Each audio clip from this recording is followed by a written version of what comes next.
Hello বন্ধুরা, আপনারা সবাই কেমন আছেন? আশা করছি আপনারা সবাই ভালো আছেন। আমিও ভালো আছি। আমি অভিজিৎ মন্ডল ইউটিউব চ্যানেল আপনাদের সবাইকে স্বাগত। আমার হাতে যে কাটিং যে রুট হরমোনটি আছে, এটিকে সাহায্যে আমরা নতুন চারা তৈরি করব।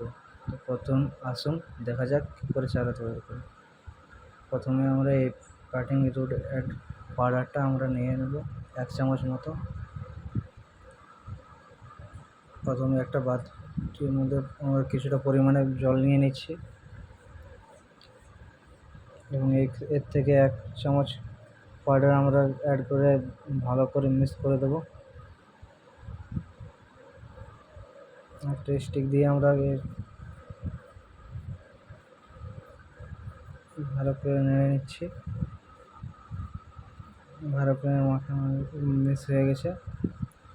তো তার জন্য আমরা কিছু জবা ডাল নিয়েছি। এরকমভাবে আমরা 1 থেকে 1.5 ইঞ্চি মতো রাউন্ড শেপ করে কেটে নেব, যাদের ছাড়াচ্ছে না, এবং দিলে একটা চেরা দিয়ে এবং এর যে সবুজ যে ছালটা আছে সেটাকে আমরা ছুলে সাদা করে নেব। হাতে করে সাদা করে নিচ্ছি, দেখতে পাচ্ছেন।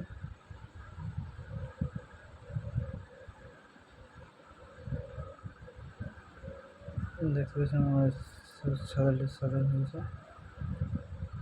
এই দেখতে পাচ্ছেন আমার সবগুলোই হয়ে গেছে করা। তো আমরা এইগুলোকে একটা করে আমরা এর জলের মধ্যে দিয়ে দিচ্ছি এবং এটাকে আমরা 3 ভাগে ভাগ করব। একটিতে আছে বালি, আর বালি মাটি মিক্স, এবং এটাতে আছে শুধু মাটি। তো আমরা 3টাতে পরীক্ষা করে দেখব যে কোনটাতে বেশি পরিমাণে শিকড় আছে। প্রথমে আমরা একটু করে গাড্ডা করে নিচ্ছি বালির মধ্যে, তারপর বালি মাটির মধ্যে আমরা গাড্ডা করে নিচ্ছি।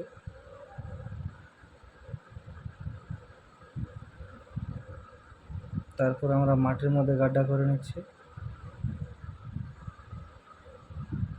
এবং একটা করে জবা ডালগুলো আমরা 10 মিনিট চুবিয়ে রাখার পর একটা আমরা রেখে দিচ্ছি।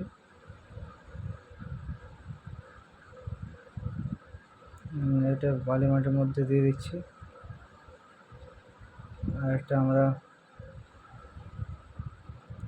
মাটির মধ্যে দিয়ে দিচ্ছি, মাটির মধ্যে পুঁতে দিচ্ছি। দেখতে পাচ্ছেন আমরা কিছুটা পরিমাণে জল দিয়ে দিচ্ছি যাতে এর মাটিটা ভেজে থাকে এবং বালি মাটিটা ভেজে থাকে। যদি আপনাদের ভালো লেগে থাকে তবে অবশ্যই লাইক, কমেন্ট, শেয়ার এবং সাবস্ক্রাইব করে দিন।